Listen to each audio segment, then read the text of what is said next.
আজও নির্বাচন কমিশন কার্যালয়ের সামনের সড়কে অবস্থান নিয়েছে ছাত্রদল। ব্যালট পেপারে অনিয়ম ও বিভিন্ন বিশ্ববিদ্যালয়ের ছাত্র সংসদ নির্বাচনে একটি রাজনৈতিক গোষ্ঠীর প্রভাব বিস্তারের প্রতিবাদে তাদের এই কর্মসূচি। বেলা 11:15টার দিকে রাজধানীর বিভিন্ন ইউনিট থেকে ছাত্রদল নেতা কর্মীরা ইসির সামনের সড়কে অবস্থান নেওয়া শুরু করে।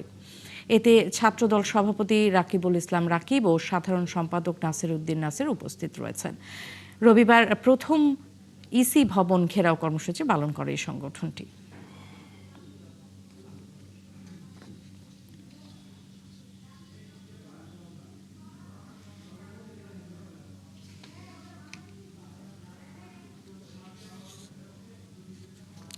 দর্শক, এই বিষয়ে আরো খবর নিয়ে নির্বাচন কমিশন থেকে এই মুহূর্তে যুক্ত হচ্ছেন সহকর্মী জুলিয়া তানহা। তানহা, একটু জানতে চাই, 11:15টা থেকে ওদের এই কর্মসূচি, ছাত্রদলের যে কর্মসূচি সেটা শুরু হয়েছে, কখন নাগাদ আসলে শেষ হবে বা পরবর্তী তাদের কি কার্যক্রম সে বিষয়ে কি কিছু জানতে পেরেছেন কিনা?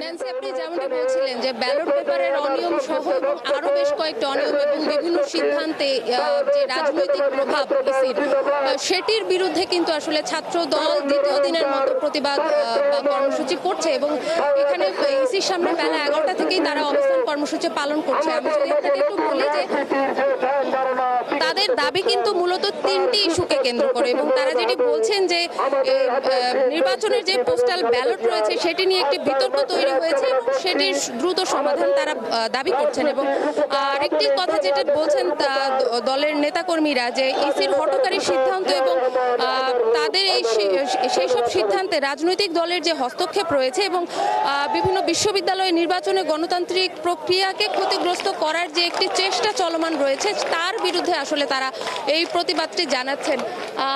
আমরা যদি একজন নেতাকর্মীর বক্তব্য একটু শুনি।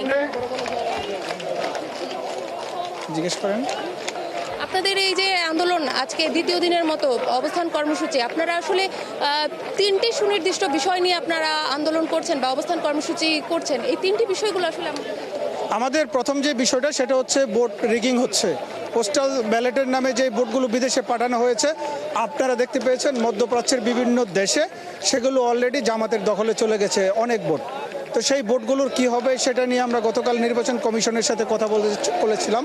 ইলেকশন সচিব, ইসি সচিব যিনি প্রধান সচিব, তিনি জানিয়েছেন যে হ্যাঁ, ঘটনা সত্যি। তিনি স্বীকারও করেছেন যে এই ঘটনাগুলো ঘটেছে, কিন্তু এটার কি সমাধান করা যায় সেটার কোনো সদুত্তর উনি ওই কালকেও দিতে পারেননি। সেটা নিয়ে ওনারা কাজ করতেছেন। এটা দীর্ঘ এত বছর পর একটা ভোট হচ্ছে এবং পোস্টাল ব্যালটগুলো 2018 সালের নির্বাচনের মতো জামাত ইসলামের লোকজন যেভাবে দখল করে নিয়েছে, এটা দেশের জন্য এবং আমাদের এই জুলাই আগস্টের যে স্বাধীনতা, সেই স্বাধীনতার জন্য, শহীদদের জন্য একটা দুর্ভাগ্যজনক ঘটনা আমরা মনে করি।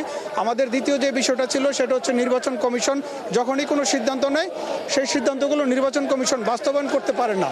কারণ হচ্ছে নির্বাচন কমিশন একটা নির্দিষ্ট রাজনৈতিক দল, বিশেষ করে জামাত এবং এনসিপি দ্বারা প্রভাবিত। তারা যখন এসে চাপ দেয় যে আপনারা এই সিদ্ধান্তটা চেঞ্জ করতে হবে, তারা সেই সিদ্ধান্তকে সরে যায়। তো তার মানে হচ্ছে তাদের ভিতরে একটা নতজানু অবস্থা বিরাজ করছে। আমরা নির্বাচন কমিশনকে বলেছি আপনারা স্বাধীনভাবে স্ট্রংভাবে কাজ করেন, এটা ছিল আমাদের দ্বিতীয় দাবি। আর তৃতীয় যেই দাবিটা ছিল শাহজালাল বিজ্ঞান ও প্রযুক্তি বিশ্ববিদ্যালয় ছাত্র সংসদ নির্বাচন, সেই নির্বাচনটা হওয়ার কথা ছিল, যথাসময়ে হওয়ার কথা ছিল এবং ছাত্রদল আমরা একটা ইনক্লুসিভ প্যানেলও সেখানে ঘোষণা করেছিলাম। কিন্তু শিক্ষা মন্ত্রণালয় থেকে 5 জানুয়ারি একটা প্রজ্ঞাপন পাঠানো হয়েছিল শাহজালাল বিজ্ঞান ও প্রযুক্তি বিশ্ববিদ্যালয়ের ভাইস চ্যান্সেলর মহোদয়ের বরাবর যে আপাতত জাতীয় নির্বাচনের আগে কোনো নির্বাচন হবে না। কিন্তু তিনি সেই প্রজ্ঞাপনটা গোপন করে রেখেছিলেন। সেই ভাইস চ্যান্সেলর প্রজ্ঞাপনটা কারো কাছে প্রকাশ করেনি।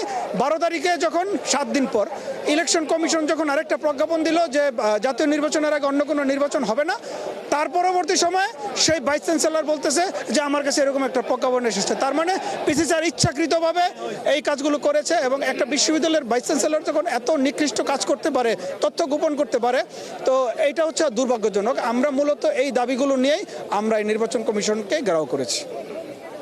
ন্যান্সি, আপনি যেমনটি শুনছিলেন, তারা সুনির্দিষ্ট তিনটি দাবির কথা তারা বলছেন এবং তারা বলছেন যে আজ গতকালকের মতো তারা কিন্তু 9 ঘন্টা অবস্থান কর্মসূচি পালন করেছেন এবং নির্বাচন তানহা, আপনাকে ধন্যবাদ।